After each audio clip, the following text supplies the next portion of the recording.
For a long time, it was Karl-Anthony Towns who was the best player of the 2015 class. But in recent years, he's starting to have some competition. Now, Towns is still killing it, but his career has somewhat stagnated and leveled out, while Booker keeps pushing forward. However, what about the other guys drafted ahead of him? As most of you know, Booker was merely the 13th pick of the 2015 class, barely even a lottery pick. And yet, it's safe to say that he's now the best player of the class. It's been a wild ride for Booker. From playing on one of the worst teams in the league for so many years, this was a breakthrough season. Even coming into the NBA, there were questions surrounding him, if his playstyle could translate to the NBA. The early comparisons thought his ceiling was a Gordon Hayward/Klay Thompson hybrid. But now, he's looking more like Kobe, to be honest. How's it going, folks? My name's Andy, and today we're gonna take a look at the 12 players drafted ahead of Devin Booker. How did they turn out? Where are they now? And do the teams regret taking them? Anyway, let's get started. Also, if you enjoyed the video, make sure to subscribe. If you like the content, drop a sub or a like, and thank you so much for the support. As I mentioned, the first pick was Karl-Anthony Towns, definitely the most dominant player of the draft, for probably the first 5 years or so, until Booker overtook him. In his time in Minnesota, he only had one playoff appearance, where the Wolves got decimated by the Rockets. That season, the biggest difference was Jimmy Butler. Despite being there for only one full season, Butler's impact on the floor and culturally in the locker room helped them reach their first playoffs since 2004. Sadly, he wasn't satisfied with the team, and left shortly after, as the Wolves slumped back down the standings. Once again, out of everyone drafted ahead of Booker, Cat is the best. I don't think the Wolves regret taking him at all. It's more so that the organization did a terrible job building around him. Perhaps he needs a change of scenery to get his career back on track, to actually compete for something meaningful. The number 2 pick was D'Angelo Russell. This is an interesting one because Russell had some fantastic seasons in Brooklyn. He had a slow start in LA, with his whole maturity issues being a huge question mark. The coaching staff was concerned about his commitment to the game, and he just didn't take things seriously. That started to change as the years went by. Russell became an all-star, but the Nets had a different plan. His seasons in Brooklyn shot up his value like crazy, and the Nets leveraged that by using him as trade bait to get Kevin Durant. Then he got traded again for Andrew Wiggins. It's been a strange ride for Russell, and I do think, looking back, the Lakers certainly regret taking him. Magic Johnson was quite harsh towards him, probably unwarranted. He even admitted that the incident with him and Nick Young was the final straw. Magic said, quote, "We want to thank him for what he did for us, but what I needed was a leader. I needed somebody also that can make the other players better, and also somebody that players want to play with." Ouch. Magic also had his eyes set on Lonzo Ball, which was the real reason he felt fine letting Russell go. Number 3, Jahlil Okafor. I still remember back then, people actually made a comparison between Jahlil Okafor and Karl-Anthony Towns. Which big man would be better, as the reporters wondered. For Okafor, he was supposed to be a more stable pick, somebody who could develop into an Al Jefferson or Brook Lopez type of post player. And to be honest, he kinda looked like he was going down that path, at least in his rookie season. Sadly, because the Sixers were in the middle of the process, they didn't really give their young guys much of a chance. If they didn't show progress in 1 or 2 years, they were gone. Okafor fell into that category. Since Philly, he got traded numerous times, bounced around the league, and tried to make his mark as a backup center. It hasn't been going so well, but he's just one guy on a long list of players tossed to the side during the process. Number 4, Kristaps Porzingis. Definitely a guy who I thought could contend to be the best player of the draft, but after his horrendous injury in New York, Porzingis never truly recovered. That explosiveness off the heel, that quick defensive instinct, we still see it sometimes in Dallas, but it's not as prominent as it once was.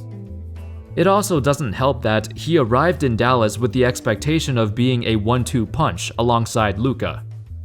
Instead, it's Luka as the clear-cut number 1 option, with Porzingis trying to fit in as a role player. Rick Carlisle, prior to his departure, mentioned that he preferred Porzingis to be a stretch 4, as that's where he's most effective. It kinda rubbed him the wrong way, and we heard rumors of clashes between them. Porzingis wants to relive his days in New York as the primary option, but he's not good enough to demand the ball as much as Luka.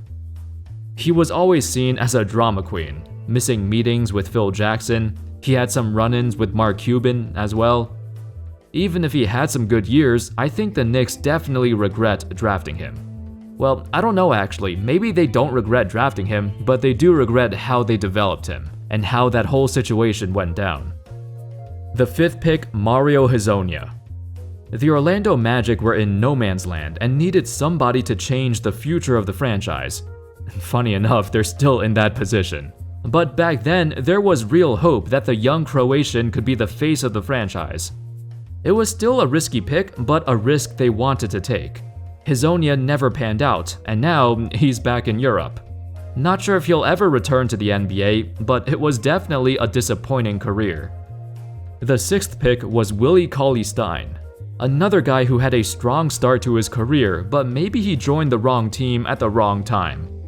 The Sacramento Kings had a reputation for poorly developing their players, and Cauley-Stein's minutes greatly fluctuated.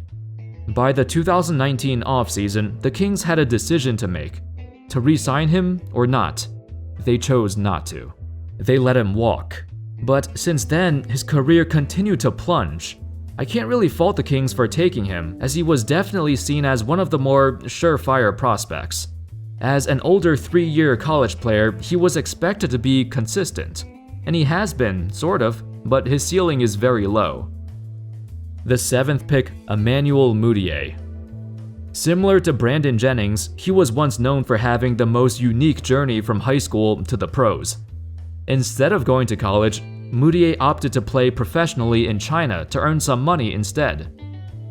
Immediately after, he put his name in the NBA draft and hit the ground running in Denver.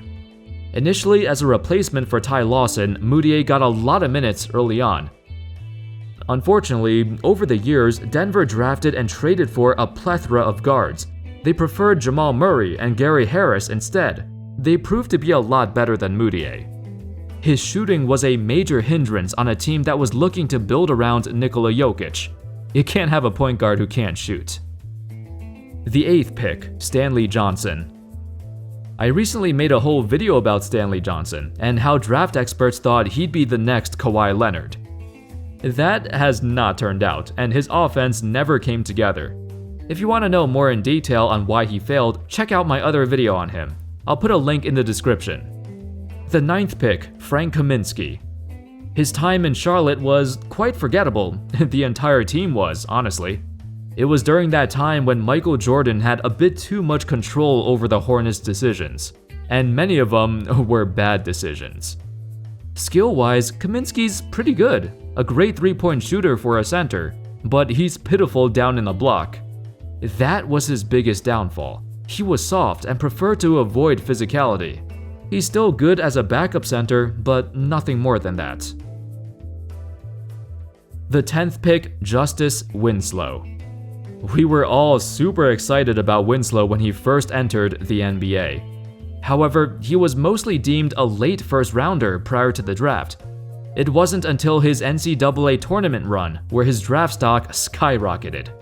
That's why he got picked so high to begin with.